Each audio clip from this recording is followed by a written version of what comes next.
Our next speaker will be Russ Baggerly. I think just about everybody here knows him, but for those of you who do not, and this is in no particular order, so my little vitae for you, you're going to jerk around a lot of time.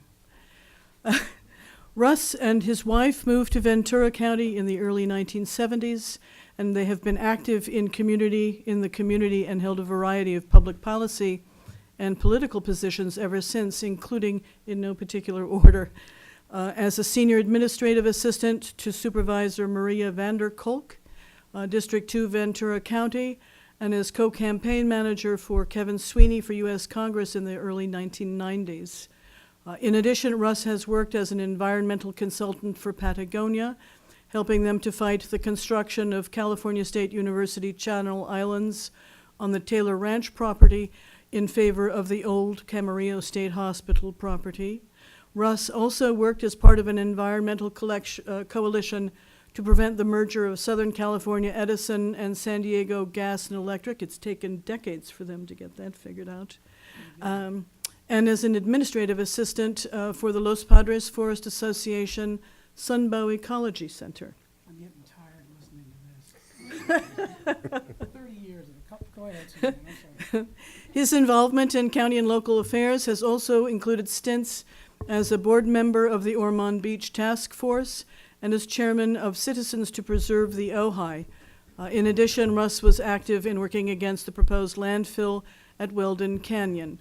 Among his various areas of expertise, Russ has particular knowledge of CEQA, which is the California Environmental Quality Act, which is a statute that requires state and local agencies to identify the significant environmental impacts of their actions in order to avoid or mitigate those impacts wherever feasible. This expertise has, I'm sure, been of particular value in helping him evaluate the environmental merits of various initiatives with which he has become involved, including proposals submitted to Casitas for consideration. Russ is a Vietnam veteran, having served from 1966 to 1968, and has worked as a, this is my favorite part, professional flamenco guitarist and cobbler. So I'm uniquely qualified for the job I've got now. You can tell, right? Flamenco guitarist and a cobbler. Nevertheless, I'm pretty much self-taught. I took many university courses to give me the information that I need for many subjects. I like to think of it as air quality to zoning and everything in between. Right now I serve on the board for Casitas Municipal Water District.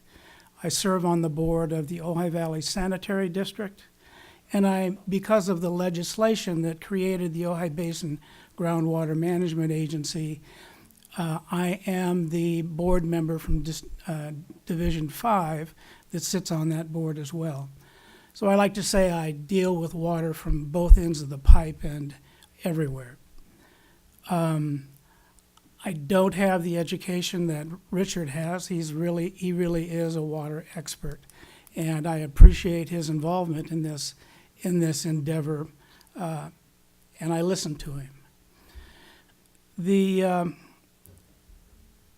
Casitas Municipal Water District has, well, let me go through my little list of comparisons here. The Water Advisory Group put together a great concept. And I want to go through what I think is the concept and what Casitas State Water Project interconnection, how it compares. The Water Advisory Group, we'll call it the Three Sisters Project if you like that, it's a regional partnership with Callegas and the city of Ventura. The Casitas State Water Project interconnection is a regional partnership with Callegas, the city of Ventura, and United Water Conservation District. Now, the city of Ventura, Casitas, and United are all water contractors under the umbrella group of the Watershed Protection District that has the State Water Project contract. United has 5,000 acre feet, Casitas has 5,000 acre feet, and the city of Ventura has 10,000 acre feet available to them at some portion, some portion of water that is allocated to contractors every year, and it changes frequently. This year, I think it's about, is it 30%, Richard? It's about right, 30% of your allocation.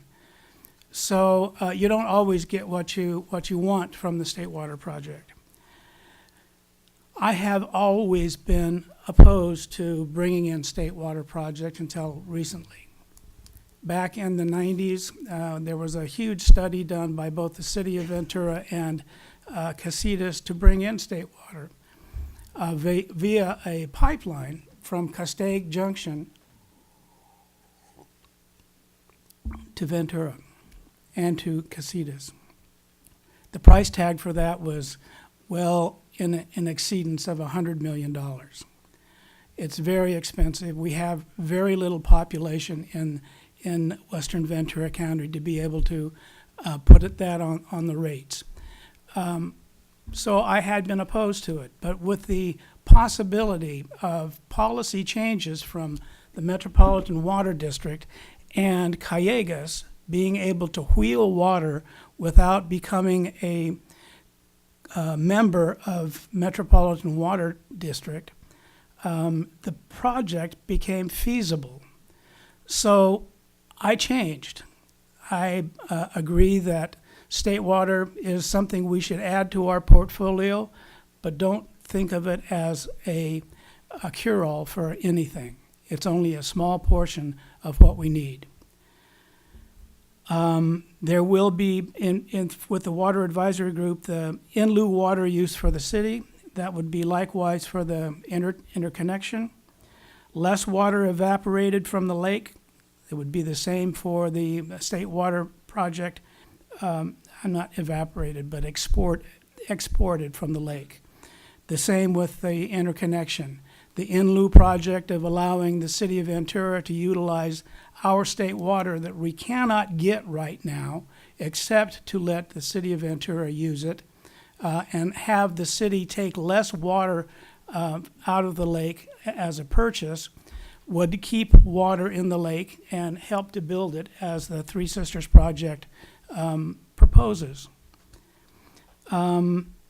Conservation is a way of life in California, and that's going to be the same thing for both projects. Rainfall increases in lake storage. If you don't take water out of the lake as often as the city would like, and they use our state water project instead, the lake would increase in size. As in regards to the mutual aid for Callegas and help from Casitas in a water shortage emergency, of course we would do that. Whether we had the interconnection east to west or not, we would figure out a way to, if we had to, lay pipe on the ground and provide water to our sister agency that was in need. We do have a public franchise obligation to supply water to our customers. That is firm state law, and it's based on the reasonable use doctrine. We will provide you with water one way or the other. And the public health and safety water will never change under our water efficiency and allocation program. You will have water for public health and safety. In relationship to our new water sources that we're looking for, you've heard about the horizontal bore, the HOBO, or the VERBO, the vertical bore. We've had a preliminary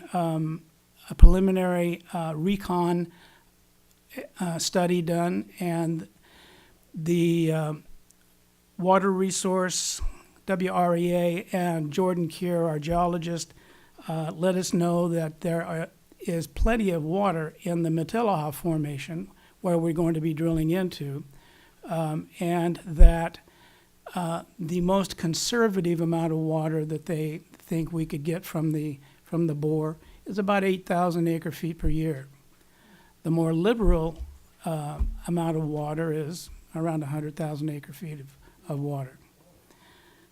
We also have the possibility of a deep well desalter in one of the existing wells in the basin, in the Ojai Basin. It's not cheap to put a desalter on, but it would provide maybe 400 to 500 acre-feet of water that could be desalted.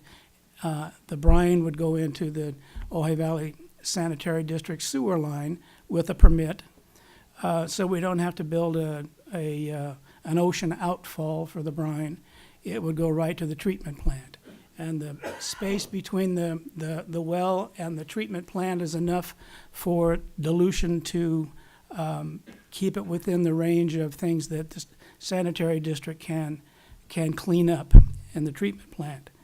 The State Water Project, Richard thought that over the years, the average allocation was 48%, which was 2,400 acre-feet.